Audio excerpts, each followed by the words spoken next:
옆에 분하고 한번 인사하실까요? 전부 다 하나님의 은혜입니다. 이렇게.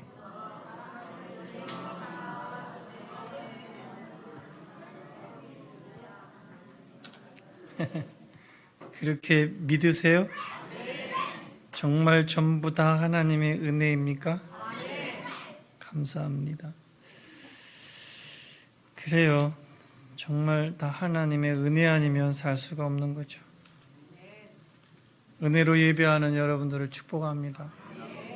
로마서 1장 8절부터입니다. 8절부터 17절까지의 말씀을 같이 함께 합독으로 읽으시고 찬양하고 그리고 말씀을 전하겠습니다.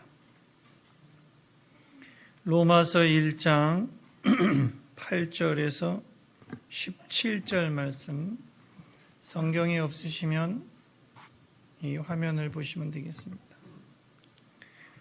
같이 읽으실게요. 시작. 먼저 내가 예수 그리스도로 말미암아 너희 모든 사람에 관하여 내 하나님께 감사함은 너희 믿음이 온 세상에 전파됨이로다. 내가 그의 아들의 복음 안에서 내 심령으로 섬기는 하나님이 나의 증인이 되시거니와 항상 내 기도에 쉬지 않고 너희를 말하며 어떻게 하든지 이제 하나님의 뜻 안에서 너희에게로 나아갈 좋은 길 얻기를 구하노라. 내가 너희 보기를 간절히 원하는 것은 어떤 신령한 은사를 너희에게 나누어 주어 너희를 견고하게 하려 함이니 이는 곧 내가 너희 가운데서 너희와 나의 믿음으로 말미암아 피차 안위함을 얻으려 함이라. 형제들아, 내가 여러 번 너희에게 가고자 한 것을 너희가 모르기를 원하지 아니하노니 이는 너희 중에서도 다른 이방인 중에서와 같이 열매를 맺게 함이려되 지금까지 길이 막혔도다. 헬라인이나 야만인이나 지혜 있는 자나 어리석은 자에게 다 내가 빚진 자라. 그러므로 나는 할 수 있는 대로 로마에 있는 너희에게도 복음 전하기를 원하노라. 내가 복음을 부끄러워하지 아니하노니 이 복음은 모든 믿는 자에게 구원을 주시는 하나님의 능력이 됨이라. 먼저는 유대인에게요 그리고 헬라인에게로다. 복음에는 하나님의 의가 나타나서 믿음으로 믿음에 이르게 하나니 기록된 바 오직 의인은 믿음으로 말미암아 살리라 함과 같으니라. 할렐루야. 새롭게 뜯어서 고치는 것을 가리켜서 개혁이다 이렇게 말을 합니다. 개혁. 16세기에 유럽에서 로마 카톨릭 교회의 면죄부를 반대하는 것에 판매하는 것에 반대해서 일어난 개혁 운동이 종교 개혁입니다. 이 면죄부라고 하는 것은 로마 카톨릭 교회는 면죄부를 판매를 했는데 이 면죄부라고 하는 것은 금전이나 어떤 재물을 바친 사람에게 그 죄를 면한다는 뜻에서 발행해 준 어떤 증서 같은 거예요. 그러니까 16세기의 로마 카톨릭 교회는 이렇게 타락을 했습니다. 어떤 금전이나 또 물질을 돈을 갖다 바치면은 죄에서 면해준다라고 하는 죄를 면해준다라고 하는 뜻에서 그 확인의 증서로 주는 게 면죄부입니다. 그것에 반대해서 일어난 개혁 운동이 종교 개혁입니다.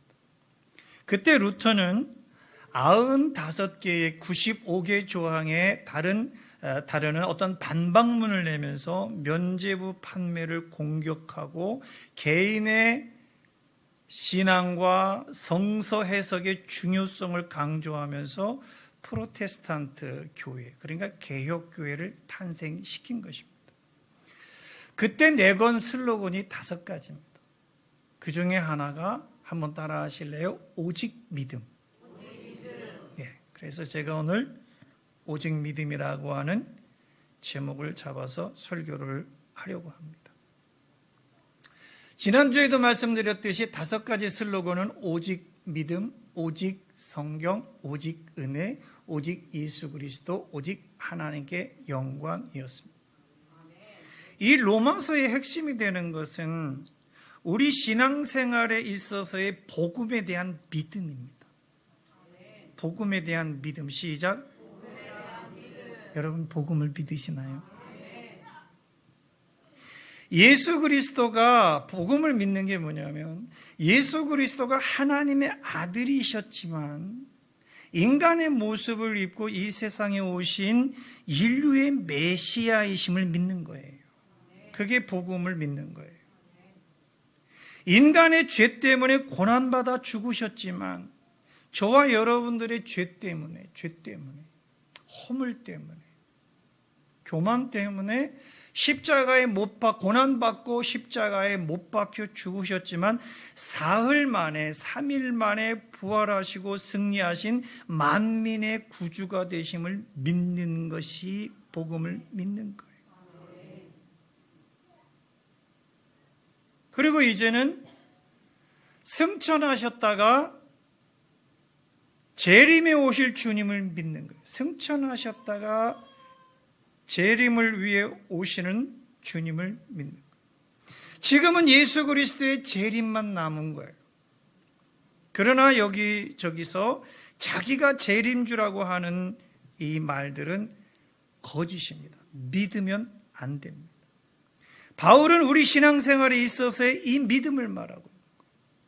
우리 신앙생활에 있어서의 이 믿음이 있냐는 거예요. 복음에 대한 믿음. 예수님의 성육신 사건을 그 탄생의 비밀, 지난주에 말씀드렸듯이 5가지 비밀을 가지고 계신 그 사실들에 대해서 믿고 있느냐. 탄생의 비밀을 믿고 고난받아 죽으신 비밀을 믿고 부활하신 거, 부활하신 후에 40일 후에 승천하신 것, 그리고 다시 오실 재림의 주님을 믿느냐. 바울은 우리 신앙생활에 있어서의 이 믿음에 대해 이야기하고 있는 거예요. 8절에 보니까 너희 믿음이 온 세상에 전파됨이로다. 이 무슨 말이에요? 바울이 지금 감사하고 있는 것은 8절에서 감사하고 있는 것은 로마 교회 성도들에게는 이 믿음이 있다는 것이에요. 무슨 믿음이에요? 성육신 사건에 대한 믿음, 고난받아 죽으신 사건, 그리고 부활하시고 승천하시고 재림하실 그 사건들에 대한 믿음이 있었다라는 거예요. 그 복음에 대한 믿음이 있었음에 대해서 감사한다. 그러니까 로마 교회 성도들을 통해서 복음에 대한 이 믿음이 온 세상에 전파되고 있는 것에 대해서 감사하고 있는 거예요. 여러분 예수 그리스도의 복음을 믿으시길 바랍니다. 그리고 그 복음을 온 세상에 전파하시기를 축복합니다. 8절 한번 읽어보실까요? 시작. 먼저 내가 예수 그리스도로 말미암아 너희 모든 사람에 관하여 내 하나님께 감사. 자, 먼저 내가 예수 그리스도로 말미암아, 이건 뭡니까? 이 복음에 대한 모든 것, 복음에 대한 예수님만 가지고 계시는 특별한 그 5가지 비밀적인 것, 그 사건적인 것, 그로 말미암아 너희 모든 사람에게 관하여 내 하나님께 감사하는 건 뭐냐? 너희 믿음이, 그 믿음이죠. 그 복음에 대한 믿음이 온 세상에 전파되고 있는 것이다.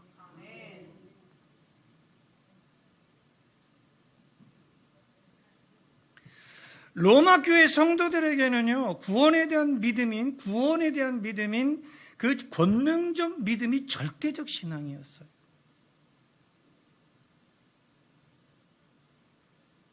여러분들이 가지고 있는 이 구원에 대한 믿음이 권능적 믿음이 되고 그것이 절대적 신앙으로 자리 잡기를 축복합니다. 구원에 대한 믿음은 권능적 믿음이에요. 권능적 믿음. 한번 따라 하실래요? 권능적 믿음. 절대적 신앙. 자, 예수님께서 누가복음에 보면 예수님께서 십자가에 달리셨을 때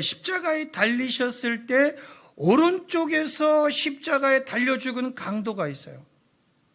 예수님의 우편에서 십자가에 달릴 때 좌우편에 다른 강도 둘이 달렸죠. 그런데 오른편에 있는 강도는 구원을 받았어요. 그 구원받음이 절대적 믿음이었다라는 거예요. 예수님 우편의 강도가 예수님 앞에 뭐라고 얘기하죠? 예수님, 당신의 나라에 임하실 때 나를 기억해 주시옵소서. 당신의 나라에 임하실 때에 나를 기억해 달라고 하는 거, 이것이 예수님에 대한 절대적 믿음, 권능적 믿음이라는 거예요. 그걸 통해서 예수님께서 뭐라고 말씀하시냐면 우편 강도의 그 절대적 믿음을 보시고 오늘 네가 나와 함께 낙원에 있게 될 것이다. 구원해 주신 거죠.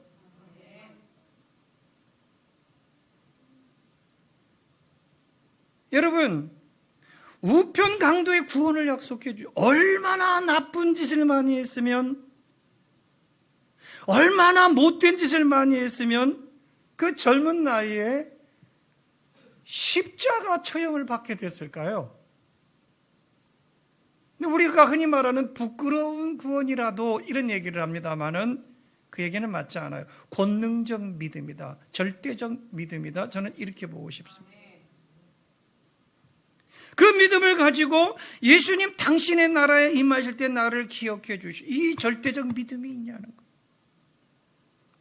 그래서 아픈 사람들, 그리고 암에 걸려서 목숨이 생명이 까딱까딱 하는 분들 가서 마지막에 신방하면서 예수님 구원해 주실 걸 믿습니까? 천국에 갈 걸 믿습니까? 그러면 그때 말은 못해도 고개를 끄덕끄덕하죠. 그게 권능적 믿음일 수 있다. 이처럼 절대적 믿음을 가지면, 우리가 그 권능적 믿음을 가지면 구원받을 수 있다라는 거예요. 구원에 이를 수 있다라는 거예요. 여러분들의 이 믿음이 온 세상에 전파되기를 축복합니다. 바울은 성도들의 이 믿음을, 로마 교회의 성도들의 이 믿음을 위해서 어떻게 했냐면 쉬지 않고 항상 기도했다.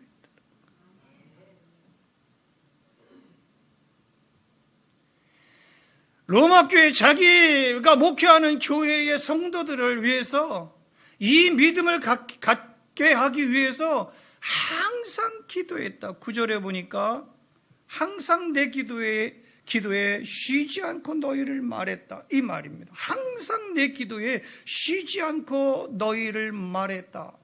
성도들을 위해서, 그 믿음을 위해서 끊임없이 기도했다. 이 말은 뭐냐면 너희들과 나는 늘 한 목적 안에 있다라는 뜻이에요.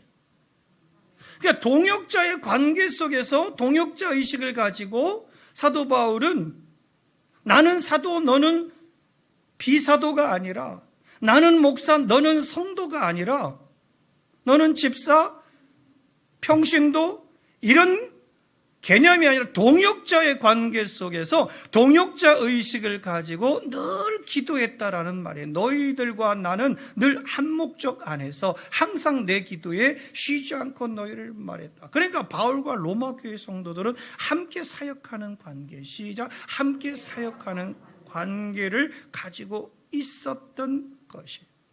이런 관계 속에서 바울은 보다 효율적으로, 효과적으로 복음을 전파하기 위해서 로마의 복음의 씨를 뿌리자 했고, 뿌리기를 원했고, 로마 교회 성도들의 믿음을 굳건케 하기를 원했던 거예요. 여러분들의 믿음이 굳건했으면 좋겠어요. 믿음에서 뒤로 물러가면 어디에 빠진다고 말했냐면 멸망, 침륜에 빠진다라고 하는 말은 믿음에서, 지금 이 믿음에서 뒤로 물러가지면 자꾸 뭔가 유혹을 받아서 뒤로 가면은요 침륜에 빠진다, 멸망에 빠진다.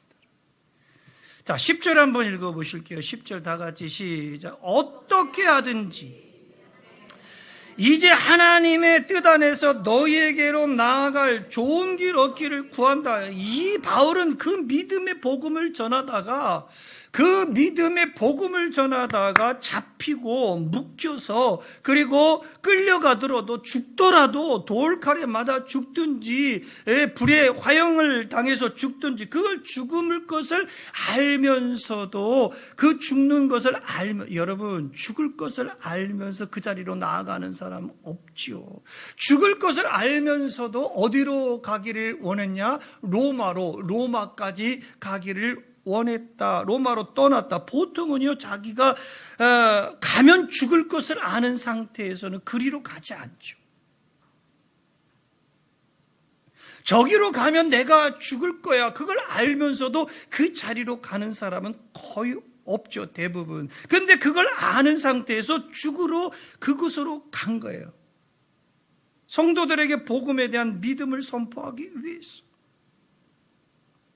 복음으로 복음에 대한 그 예수 그리스도에 대한 예수 그리스도의 그 성육신 사건에 대한 그 믿음을 주기 위해서 선포하기 위해서 죽으러 로마로 갔다는. 바울이 이렇게 할 수 있었던 것은 그가 가지고 있는 신령한 은사 때문이었다라는 거예요. 이 신령한 은사는 믿음이고 카리스마, 영적인 카리스마, 곧 하나님의 선물이었던 것입니다. 세상에서는 생각할 수 없는 거예요. 그렇죠? 세상에서 누가 이걸 생각할 수 있겠습니까? 자기가 죽을 걸 알면서도 그 자리로 가는 이 바울의 이 말을요. 아주 신기한 겁니다. 바울은 하나님이 주신 아주 신기한 은사, 그 믿음을 주면서 그 믿음을 전파하기 위해서 지금 로마 교회가 뭘로 흔들리고 있느냐면 할례 문제로 흔들리고 있거든요. 할례를 받아야 되느니 말아야 되느니 하는 문제로 교회 전체가 지금 흔들리고 있기 때문에 그 문제로 흔들리지 말고 복음을 믿는 믿음에서 더 견고해져라. 여러분, 세상은 우리의 믿음을 자꾸 흔들어요. 세상은 우리의 믿음을 자꾸만 미혹시키고 흔들어 버립니다. 여타한 문제들로 흔들리지 마시길 축복합니다. 자, 11절과 12절에 뭐라고 이야기하냐면 시작. 내가 너희 보기를 뭐라고 그래? 간절히 원한다라는 거예요. 사도 바울은 내가 너희 보기를, 성도들 보기를 간절히 원하는 것은 시작. 어떤 신령한 은사를 너희에게 나누어 주어 시작. 너희를 견고하게 하려 함이라 그랬어요. 믿음의 은사, 시작. 믿음의 은사. 이거를 주고 이걸 주어서 너희를 그 믿음의 은사 가운데서 견고해라. 흔들리지 말아라. 이거 든든해라 이거예요. 12절에 시작. 이는 곧 내가 너희 가운데서 너희와 나의 믿음으로 말미암아 피차 안위함을 얻으려 함이라. 무슨 말이냐면 너희가 받은 은사나 내가 받은 은사 다른 게 아니라는 거예요. 너희가 받은 은사랑 내가 받은 은사는 다른 것이 아니고 하나인데 그것이 뭐냐면 예수 그리스도 복음에 대한 믿음이다라는 거예요. 믿음은 같은 거죠. 그 믿음의 대상이 하나이시기 때문에. 믿음의 일치성을 말하고 있는 거예요. 다 같이 한 번씩 믿음의 일치성. 시작. 믿음의 일치성. 그러니까 우리가 받은 가장 신령한 은사는 믿음이에요. 내가 받은 가장 신령한 은사는 믿음이다. 시작. 내가 받은 가장 신령한 은사는 믿음이다. 이거 하나만 가지고 오늘 돌아가셔도 오늘 큰 수와 큰 깨달음입니다.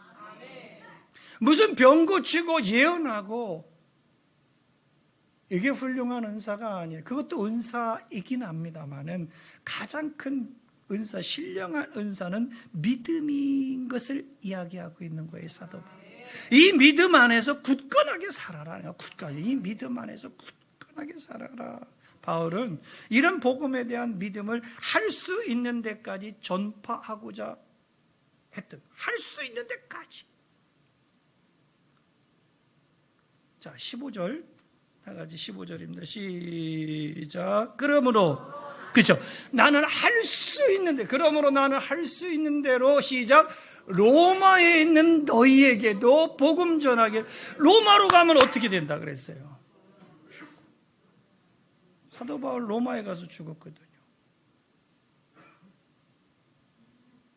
참수당하셨거든요.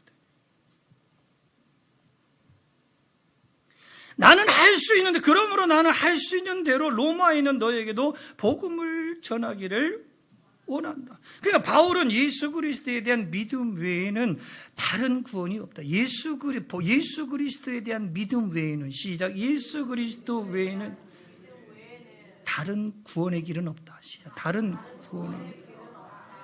이 복음을 전파하는데 할 수 있는 데까지 뭘 다했냐? 를 다했다. 바울은 이 복음을 부끄러워하지 않았다는 것입니다. 16절 읽어보실까요? 시작. 내가 복음을 부끄러워하지 아니하노니 이 복음은 모든 믿는 자에게 구원을 주시는 하나님의 능력. 자, 16절에서 바울이 외치고 있는 건 내가 복음을 나는 복음을 부끄러워하지 않습니다. 가슴에 손을 얹고 나는 복음을 부끄러워하지 않습니다.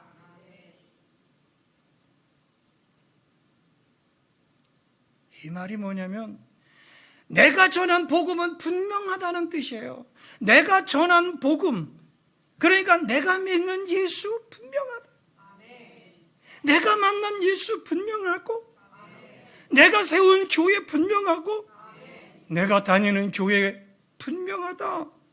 내가 복음을 부끄러워하지 않습니다. 이 복음은 그 모든 믿는 자에게, 그 복음을 믿는 모든 자에게 구원을 주시는 하나님의 능력이 되기 때문입니다. 아쉬운 게 있어요. 목회하면서 아쉬운 게, 복음을 부끄러워하는 사람들이 많아요. 교회 집사인 것을 감추어요.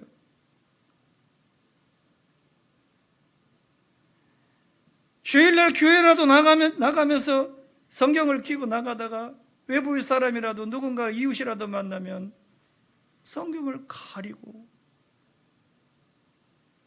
부끄러워하는 사람이 있어요. 복음에 부끄러운 짓을 하는 사람도 있어요. 우리 교회 금년도 표어가 뭐냐면 양심의 거리낌이 될 만한 일을 하지 말고 부끄러운 일을 하지 말자. 항상 덕스럽고 타인을 배려하자. 이게 안 되는 항목 중에 하나예요. 덕이 안 돼요. 덕이. 부끄러운 짓 하는 거예요. 복음에 부끄러워하는 거예요. 예수 잘못 만났어요. 여러분 항상 덕스러우신가요? 항상 덕스러운가요? 모든 상황에, 모든 행사에, 모든 교회 생활에, 또 모든 여러분들의 삶의 자리에 항상 덕스러울 때가, 항상 덕스럽습니까? 타인을 좀 배려합니까?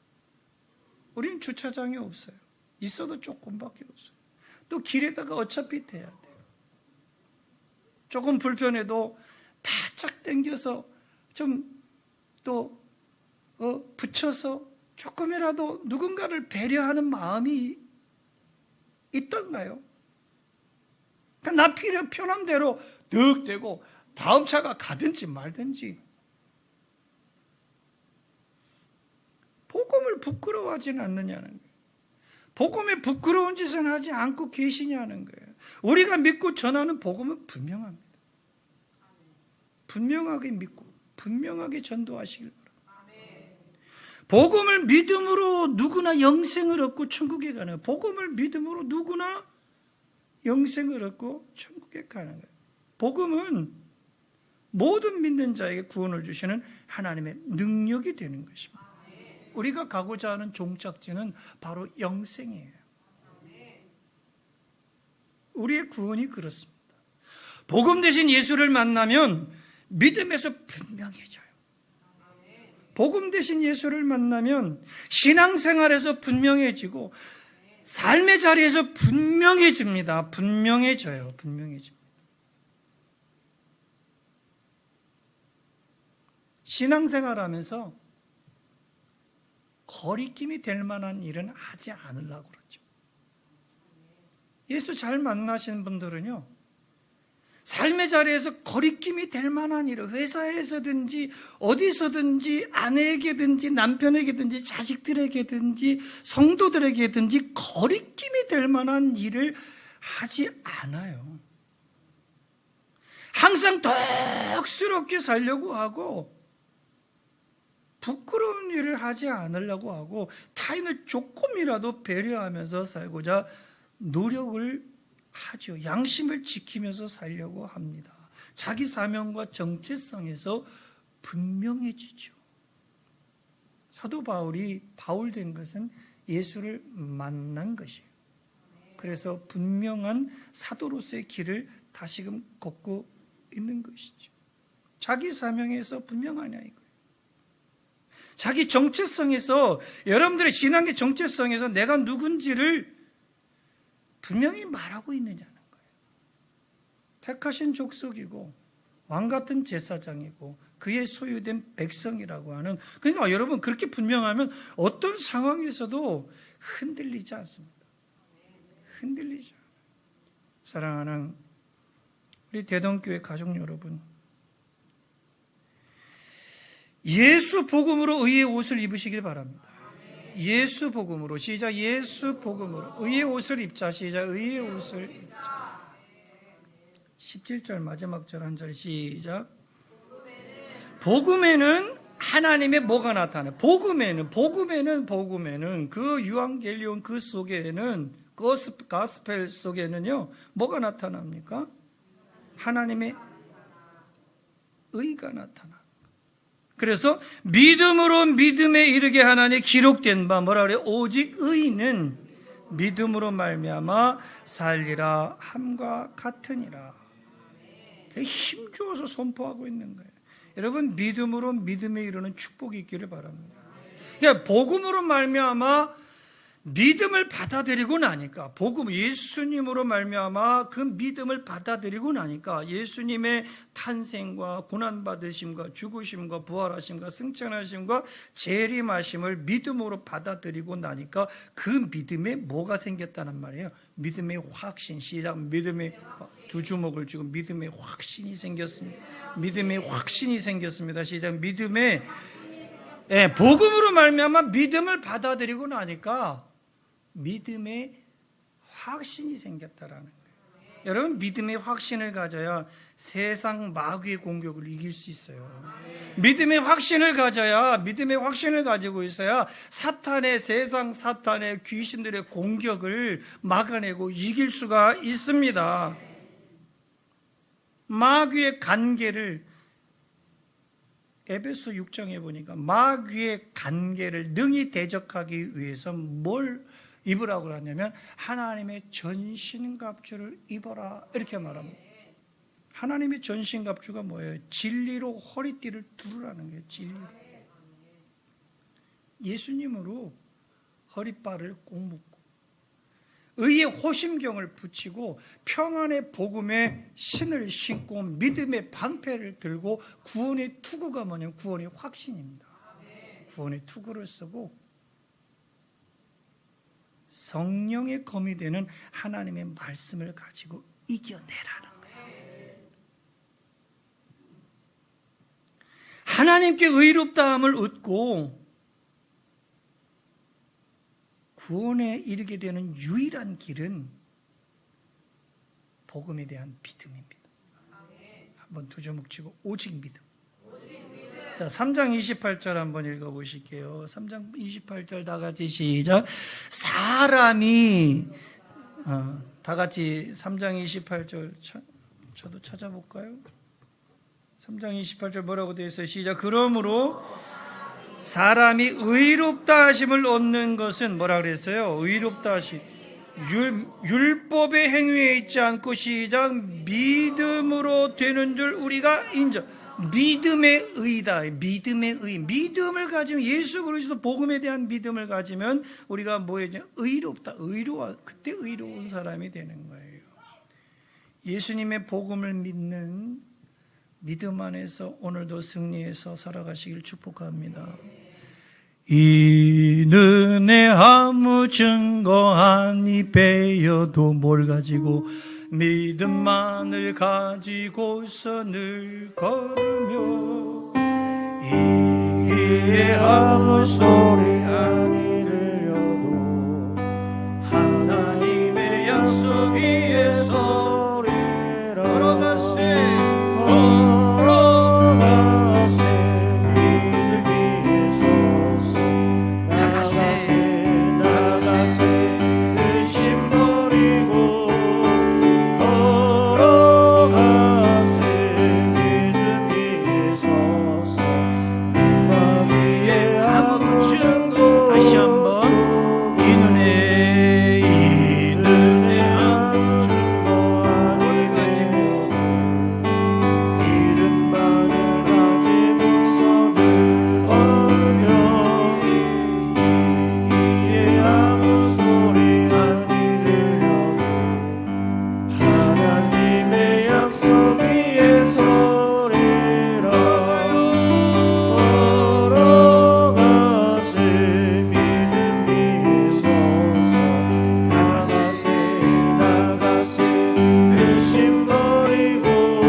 의심을 버려요. 그리고 눈과 귀에 아무 증거가 없어도 예수 그리스도에 대한 절대적 믿음, 권능적 믿음, 그것이 여러분들의 절대적 신앙이 되시길 바랍니다. 그래서 바울처럼 복음을 부끄러워하지 마시고 전도하시기를 바랍니다. 내가 믿는 예수 분명합니다. 시작. 다시 한번 눈을 감고 시작. 내가 만난 예수 분명합니다. 내가 다니는 교회도 분명합니다. 주 예수를 믿으라. 그리하면 너와 네 집은 구원을 받게 될 것이다. 옆 사람이 예수 안 믿는 사람이다 생각하고 이제 오늘 가서 만날 사람이다 생각하고 시작.